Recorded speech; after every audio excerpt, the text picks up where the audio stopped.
Hello, I'm Peter Whittle, Director of the New Culture Forum. Now, we've been hearing lately from the left that the culture war is in some way a concoction of the political right, that it is pure invention. This is rubbish, of course, because we're living in the middle of it. And if you still want to know what a culture war looks like, consider just this past week.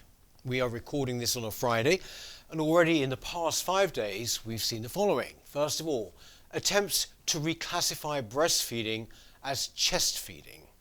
Then, historic England listing and categorising villages and towns around the country in terms of their connection to so-called bad history. Then we've had Churchill College in Cambridge hosting a conference discussing Churchill as a racist imperialist no better than the Nazis. Churchill and JK Rowling have been dropped as school house names. Scots MPs supporting hate speech criminalisation in the home.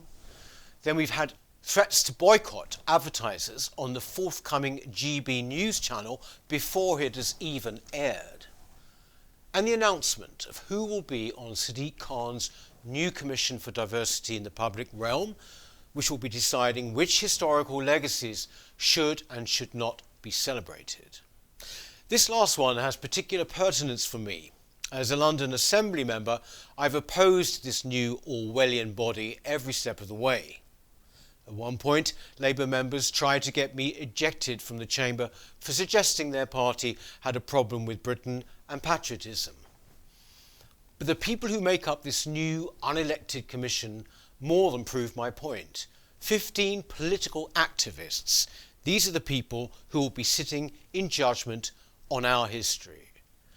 Because that is what it is, our history. The memorials, statues and street names of the capital city have a much greater significance because they belong to the country, not just London.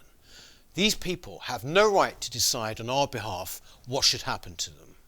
Our Save Our Statues campaign has had some considerable success since it started. I will continue to challenge Sadiq Khan and his plans for London's heritage. I'll continue to oppose the expenditure of $250,000 of taxpayers' money being used to fund this Maoist commission. But we must all of us make our voices heard. We must put pressure on the Prime Minister into taking more of a stand on this and all of the attacks on our history and heritage.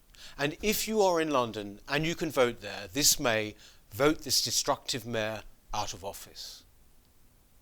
Thank you.